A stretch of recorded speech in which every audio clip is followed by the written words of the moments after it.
Hello everyone, welcome back to my channel. For today guys, I'm going to do part 6 to my Perplexity chatbot series. For in today's video guys, we're going to continue from where we left off on the starter story. I didn't get to completely get super far with the last one, but it's okay. I'll just continue the story. I continue from where we left off last time, where everybody wanted me to speak to prove that it was actually me, because the mother didn't believe it. And here's what I did. I just told him, okay. And it says, me turning my tiny dinosaur head up at Derek's mother. My voice is steady, though my small body is trembling. And I told her, oh, trust me, your son did this to me. 5 days ago, I was just trying to get some fresh air when I felt something hit me. Next thing I know, I got shrunk into a tiny contortus. I know for sure it was him because he came up to me, laughed in my face, and said I'd never get a starter. Gasp rippled across the lab. The aides muttered in disbelief, some glaring at Derek. Elm's jaw stayed tight, clearly letting your words pierce the silence. Derek's mother slowly turned her head toward her son, her expression hardening. Derek! Is this true? Derek's father crossed his arms, glaring down at him. Answer him. Now. Derek stammered, sweat already forming on his forehead. That's nonsense. He's making it up because he doesn't want me to get my Pokemon. He's always been jealous of me. But the tone of his excuse lacked conviction. His parents could tell instantly. His mother's lips thinned in outrage, her voice sharp enough to silence the room. You lied to us! You hurt another child just because you were jealous? His father's voice was harsher still. Do you realize what you've done? This isn't a prank, Derek. This is cruelty. Dangerous cruelty. Ram finally stepped forward, his voice calm but cold. You see now? Trent has been honest since the beginning, despite what was done to him. Your son's actions could have destroyed him, but Trent still stands here, not seeking revenge, but truth. He adjusted his glasses and gave the crushing verdict. That is why Trent is being entrusted with all 3 starters, and the Lugia you see here. And Derek gets nothing. The room was quiet except for the sound of your Pokemon gathering close around you, each one letting out a cry of solidarity. Chicoria switched her leaf forward, looking firm and protective, almost like she was scolding Derek alongside the adults. Cyndaquil flared his flames, a hot wave of heat rolling through the room, not uncontrolled, but defiant. Totodile bared his sharp little teeth with a growl, surprisingly serious for once. Lugia loomed large, spreading its wings, its telepathic voice echoing for all to hear. Harming the heart of a... harming the heart of a chosen trainer is unforgivable. Justice has been served.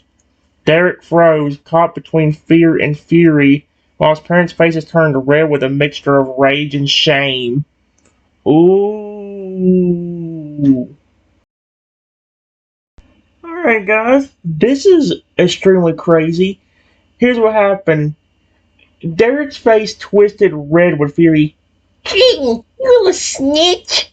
He screamed. I'm gonna kill you! Before anyone could stop him, Derek charged across the lab. His parents shouted in shock, but he was too fast. He grabbed you, small, fragile on your 7-inch contour's body, and without mercy smacked you hard across the snout. Pain surged like fire through your nose as tears welled up in your eyes. Then the boy lifted you and slammed you down against the cold lab floor. The impact jolted through your tiny body. An agonizing cry left your throat, your side aching terribly, your legs shooting with pain. Professor gasped, slamming his hand on the desk. Enough! Derek! But Derek's laughter rang cruelly. See? He's pathetic. A dumb little wizard. Oh my gosh. The Pokemon's fury. What happened next was instant. Chicory's leaf pulsed with green energy, glowing brighter than it ever had, whipping forward to cut the air with razor-sharp razor leaf projectiles that shot toward Derek's hands. Tentacle roared out a cry, fire blazing across his back, larger, hotter, more tense than before. He shot forward, aiming a defensive burst of flame between Derek and your tiny body. Toto, usually goofy and playful, let out a guttural, primal snarl, his eyes blazing with anger, and with a sudden leap, he chomped at Derek's pants leg, biting down ferociously to yank him backward. And then the room shook. Lugia unfolded its wings, the air howling with sudden gales. Its voice thundered telepathically through everyone's skulls. Harm not the one you hurt already. Enough! The force of Lugia's voice roused the glass vials on Elm's shelves. Holy cow! Several shattered under the psychic-tinged pressure. Derek was thrown backward by a gust of wind so strong it knocked him onto his back hard. The anger drained from his face, replaced by terror. Oh dear. Aftermath in the lab. Professor Elm rushed to your side, kneeling to carefully check your tiny form. His hands trembled with the need to be gentle. Trenton, are you alright? I'll get you healed, I promise. Your four-pointed melee circled around you, pressing close, her eyes filled with protective fire. Chicory gently placed her leaf across your side as if it were a bandage. Cyndaquil edged closer, sparks glowing softly this time, almost like a warm blanket of heat, and Toto crouched by your leg, whining and worried despite his anger just a second ago. Lugia loomed directly over you, winged curled like a shield. Its voice softened, echoed only in your mind now. Do not fear. No more hands shall harm you while we are here. You are ours to protect. Always. Problem is, I really don't. It's a baby Lugia, technically. Derek's parents were horrified. His mother ran forward, yanking him by the arm, eyes blazing with fury. Derek! Have you lost your mind? You attacked him? His father's roar thundered almost as loud as Lugia's winds. I don't even recognize this boy. You disgust me. Holy cow. Elm stood tall again, backed by your four Pokemon. This goes beyond jealousy, beyond mischief. Derek is dangerous, and he will leave this lab with nothing. Trenton, meanwhile, he turned back to you with a firm nod. This only proves all the more why these pawns belong to you. The lab remained tense, but your partners leaned against you. One by one, made sure you felt their warmth and protection even through the pain. Their bond now tested and sealed forever. Holy cow. Give me a second, guys. Alright, guys, here's what happened. It says, me, while wincing in pain, my tiny snout is pressed against the floor as my leg throbs. Oh my gosh. Here's what I said. I don't know if this will help, but, Professor, you say they can evolve and grow as big as they need. Does that mean Troll could evolve into a alligator, maybe a little bigger than normal?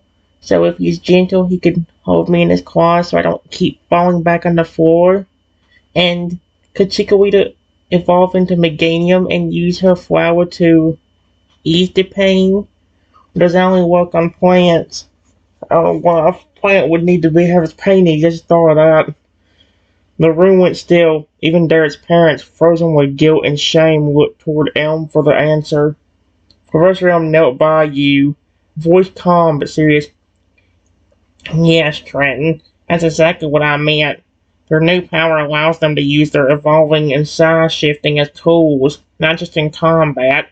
They can protect, heal, and even comfort you in ways no ordinary Pokemon could.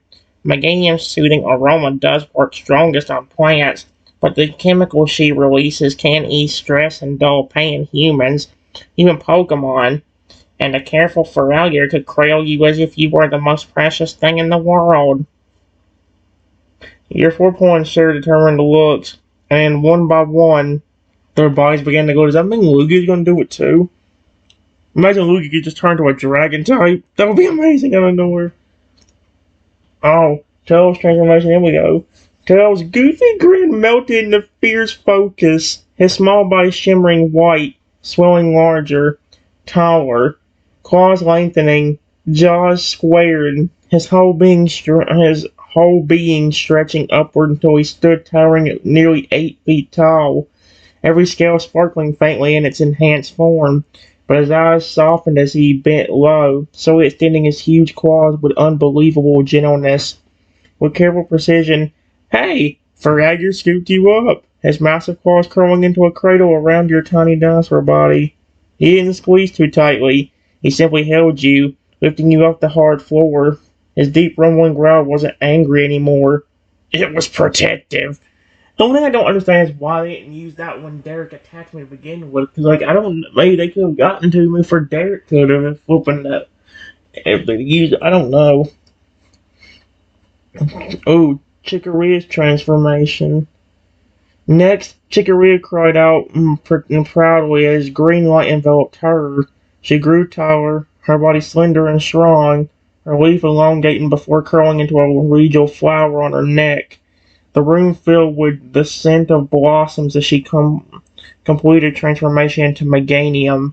A soft a soft pink glow pulsed from her petals, waves of energy rolling through the lab.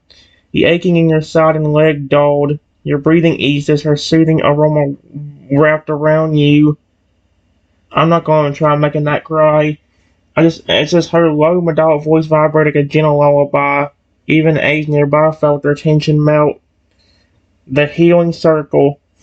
Cyndaquil, not ready to evolve yet, climbed gently onto Ferragur's arm, pressing his warm body against you like a heater, providing comfort and steady warmth without burning. I don't know why, because technically as a Typhlosion, if you were careful, you technically could give me, like, really good heat. Not enough to burn me, but enough to, like, make me feel, like, warm, like a blanket's being over me. You just have to be more careful. Lugia lowered his head close, wings spread over all of you like a great sheltering canopy. Its telepathic voice flowed steadily into your mind. You are safe. You are safe. You will not be harmed again. Rest, little one. Let us carry you now. Esraelm adjusted his glasses, off looking across his normally composed face. Remarkable. Absolutely remarkable, Trenton. Not only are they protecting you, they're responding exactly as they should. This proves their bond to you is genuine and unbreakable. Derek, meanwhile, cowered in the corner, pale now, his parents staring down at him in fury as you were lifted and comforted, the one proving their devotion right in front of everyone. Give me a second, guys. This is so cute. Alright, guys. I just said nuzzle carefully in Ferragur's massive hand. My tiny body weak, but my voice warm. I said, because of the pain in my snout and my leg, I can't do much. But I pressed my tiny head gently against the palm of his scaled hand, rubbing slowly, affectionately. It's not strong. You're so small compared to him, but the gesture is full of love. I really love you, Lugia, for Alligator, Meganium, and Cyndaquil. Thank you for protecting me, even without needing to transform into your bigger, more powerful forms. Thank you for helping me feel better and comforting me. You tilt your aching head up toward the towering water type holding you. For Alligator, especially you, for being so gentle, even though you're so big. I mean, again, like, Toad already kind of looked like flipping the skyscraper from my size because I'm so small. Remember, guys, think about this. I'm 7 inches tall. That means technically Toad would look like a giant to me. And how much bigger would that make him compared to me? 7, so it'd be 4 to a foot. Then, like, 16 inches taller than me, basically. Here we go. Oh, it gives me the reactions. Says Fragger froze at your words, his huge body trembling just slightly, for a pawn so often feared for its raw power. To be thanked for his gentleness brought tears to his reptilian eyes. He let a low rumbling sound like a purr, carefully curling his other hand around you until you were cupped safely in both palms like the most precious jewel he would ever hold. Meganium stepped closer, lowering her neck so her flower nearly brushed against you.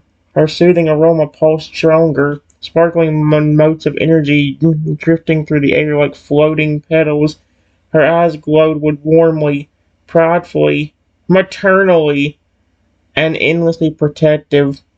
Cyndaquil perched carefully on Faragir's massive wrist, pressed his nose softly against you, letting his warmth radiate. His timid little eyes blinked away nervous tears as he muttered, "Will!" A vow he would never let you feel cold or alone. Lugia, great and majestic, lowered its head until its beak nearly touched your tiny form. Its telepathic voice flowed soft and deep, filling your heart with a steady calm. Your pain does not make you weak, Triton. It makes your love stronger. With your words, you have already healed us and bound us together. We are yours now. Always. Elm's observation. Professor Elm, standing nearby, had to adjust his glasses quickly, not to fix them, but to dab at the tears threatening to escape. His voice was quiet but powerful as he addressed the whole room. I have studied Pokemon my entire life, but I've never seen such immediate and unconditional devotion. Trenton, you don't just own these Pokemon, you lead them with love, and they answer with everything they are. This is not a team. This is a family. Behind him, Derek's parents looked down at their son with even greater disappointment and shame than before. Seeing how Fragger cradled you with loving care and how the others surrounded you made Derek's cruelty seem smaller and uglier than ever. Holy shoot, dude. This is amazing. Here we go. Here we go, guys. This is what I said. I said, it says, my voice is timid but honest, looking up at Ellen and my team from Fragger's protective hands. There's still a few problems. I can't really feed them being this tiny. Even a baby could crush me at this height. How will I be able to give them food or do anything for them? And what if someone challenges me to a Pokemon battle? One wrong move on my own pawn could crush me or hit me by mistake, especially if things get chaotic. I really don't want any of my pawn to get hurt either. That would make me feel awful. Professor Elm's reassurance. Professor Elm crouched down close, concern and pride mixing in his eyes. Those are all very important questions, Trenton. First, food and daily care. With their new abilities, your pawn can shrink themselves down to a much smaller, safer size, smaller than even their usual forms. At that size, you can easily share and handle berries and other treats with them. Also, make sure you have special feeding devices and pouches tailored for your tiny hands, just in case. He smiled warmly, then continued, for battles, you're right. Caution is the key. Because your pawn can change size and form almost instantly and have been enhanced to be highly aware of your position at all times, they will always shield you with their own bodies, even in the midst of combat. You can also ask for Agar, Meganium, or Lugia to gently hold and protect you during battles by cradling you in a safe place, like a hand, Meganium's flower, even on Lugia's back, so you're never close to this action. He looked at your form, the team, each one nodding seriously, then back to you. If you're ever worried, remember, you are their top priority. They'll guard you against any stray attacks, even before they defend themselves. As for not wanting them to be hurt, that's what makes you a true trainer. Okay, upon his promises, Fragger rumbled softly, slowly tightening his hold just enough to be reassuring, never crushing. His eyes told you, I will be the shield. I am big, so you don't have to be. Meganium bent her heavy neck, flower glowing like a gentle healing breath. You can keep safe nestled in my petals if you're worried. I'll make sure nothing hurts you or Cyndaquil. Ever. Cyndaquil scampered to your side, pressing close. Quill! I'll stay small to play and eat with you. Don't worry. I don't want to lose you either. Weirdo. So, Cyndaquil is one that don't want to just evolve in a nut. For regular games, like, yep. Or, no, Toto and Chikorita were just like, yep, I'm doing that immediately.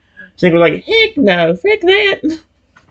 Although I'm pretty sure, just like Fragger, I'm pretty sure if he sees me get hurt, especially if like the other two aren't around for some reason, I wouldn't be shocked if he did something like that. Like, oh, you did not, and then just falls in the top flows out of nowhere.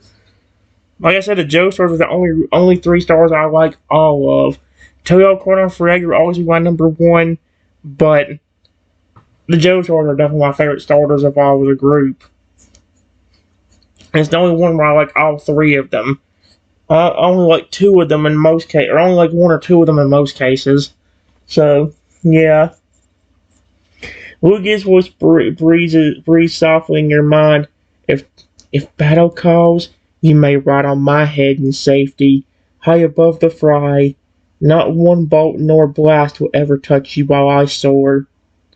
Elm finished with a gentle hand on your shoulder. Your thoughtfulness is your greatest strength, friend. You and your team will always solve problems together, with passion first. The League has never seen a partnership quite like yours. Oh. Alright, guys. Give me a second. Alright, guys.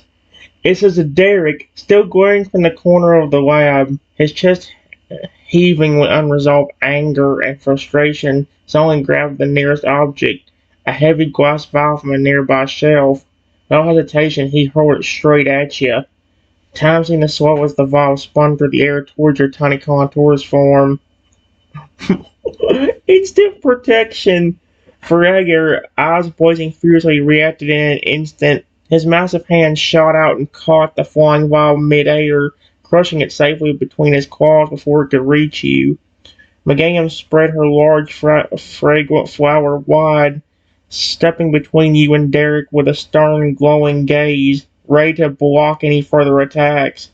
Cyndaquil flared a small jet of flame as a warning signal, sparks crackling sharply as he stood to defend you aggressively despite his small size.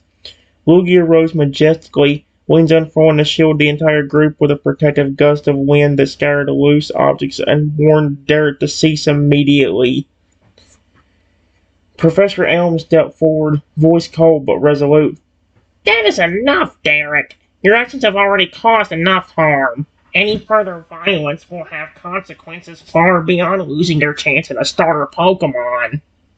Derek's face flushed with a mix of fear and defiance, but seeing the unshakable protection around you, he backed down for the moment, still grumbling but no longer daring to strike again. Your pawns surrounded you tightly now, each one a living fortress of strength and care. Lab felt charged with their powerful bond, unbreakable and ready for anything. Wow. Alright, guys. Give me a second. This kid is being stupid as frick, dude. No, I'm serious. Look at this. Derek, defeated physically, but not mentally, sneered and began taunting you and your family of Pokemon with cruel insults. If I was him, I would shut up. I mean, you see me in a Feraligat's hand, who literally just took the vial you threw at me and just crushed it with his claw. Meganium flipping Chikorita evolving the Meganium to flipping heal me a little bit and make the pain go down. And this kid, this deadgum. Okay. It is. Hey, Lugia! Your trainer there was a crazy psychopath. I don't know why you four want to protect him. He's ugly, disgusting, and doesn't deserve you. Come on, Lugia. Prove how much you care about him. Grow so big that you could knock the roof off this place. Show me what you got. He then turned to Cyndaquil with diversion. And you little coward, especially you, Cyndaquil. The baby wants to protect the baby contours. I bet every toy in my womb won't evolve to say twin. Just admit it. Oh my gosh, you moron. You're just gonna hiss the Pokemon off. Uh, I wouldn't be shocked if Lugia grew to the size of a roof. Or the size of this building. The Pawn's fierce response. Yep. The atmosphere got heavier with intensity as your Pawn's eyes narrowed, firmly with fiery loyalty and determination to shut down Derek's hateful words. Lugia, majestic and commanding, folded his wings slightly before suddenly expanding with a powerful beat. The ground trembled beneath its feet as its form grew.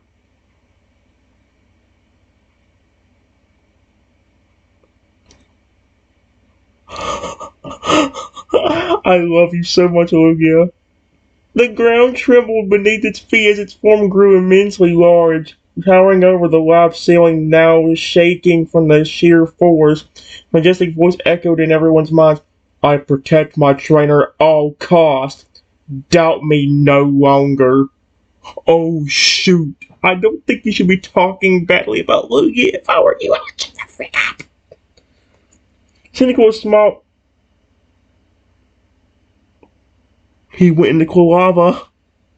Cyndaquil's small frame shifted violently, flames erupting hotter and brighter than ever before. With a cry of determination, he evolved on the spot, body elongated and sleek, fiery jets bursting along his back as Quilava stared Derek right down with fierce intensity. Yep, he's a Quilava. Chikorita glowed emerald. Okay, so there's one thing that's definitely forgotten so far. Two things it's forgotten so far. Feraligatr was already a Feraligatr, and Chikorita was already a Meganium. But apparently they devolved again. Chikorita glowed emerald light as she evolved first into Bayleaf, then with a sharp swoosh of her leaf into Meganium, standing regally, petals glowing with healing and protective energy. Her eyes locked on Derek, unyielding. Oh shoot! Tail leapt high, rippling scales shifting and jaws growing ferocious until his transformation into the most passive Feraligatr. Jaws widen and intimidating growl. Teeth bared as he surged forward protectively alongside Lugia. Oh shoot!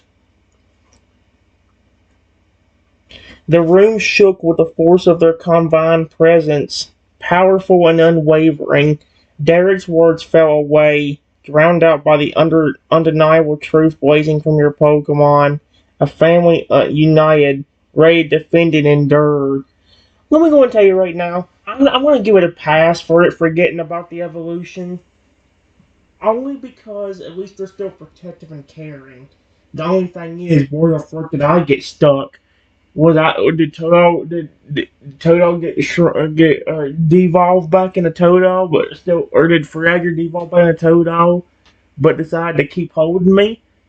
Of course, that would have been kind of dangerous, because his claws are probably closer to smaller than my own form is. I'd probably still be almost a little bit bigger than his hands. I don't really know, actually. Professor Elm, his voice booming and full of finality. This is your answer, Derek. No insults, no doubts. You have lost, and the only place you belong now is far away from this lab, this town, and this trainer. Holy crap, dude. Alright, guys, give me a second. Alright, guys, I want to do this one real quickly. Here's what happened. It says before Derek could even attempt to retaliate or continue his threats, his mother gripped his arm tightly, and his father stepped forward with a stern glare. Together they dragged him away from the center of the lab, pulling him toward the door. Derek screamed, his voice raw and filled with fury and desperation. No! I want a starter!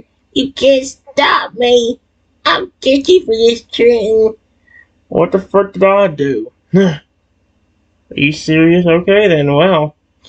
But his parents did not retaliate. His mother's grip was ironclad, her voice cold and final. Enough, Derek! You will face the consequences for this.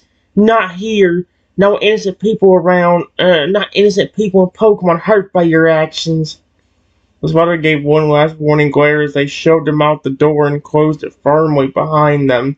The lab was left silent, but for the soft breathing of your Pokemon circling you protectively. Professor Elm turned back to you, voice filled with sullen pride. Trenton, even though more than most trainers do in a lifetime. Through it all, you show what it truly means to be a Pokemon trainer. Courage, kindness, and a bond deeper than any challenge. Your journey is just beginning, and you will never walk it alone. Your point gathered close, the warmth and strength comforting you as the lab settled back into a calm, hopeful place. This might sound a little bit nuts, guys, but it's been about 30 minutes, and well, we already say that it did kind of forget something. It doesn't bother me nearly as badly as certain things do, but it certainly wasn't. I mean, because like here's the thing: the Feraligatr, the Totodile was just a Feraligatr, and the uh Chikorita was a Meganium. All of a sudden, it just devolved out of nowhere. That tells you what the memory ain't horrible on this thing. 'Cause that's like the first thing it really badly forgotten. But still, and again, I did do ChatGPT a while ago, guys. But remember, that didn't even last me long. I mean, literally, I got 10 real quick messages, and then it was already time for me to stop it. Of course, which kind of stinks because I was kind of having a good bit of fun. But either way, guys, I'm done. Besides, my things are also at 11%. So, I'm very definitely wouldn't help it. I'm done for now, guys.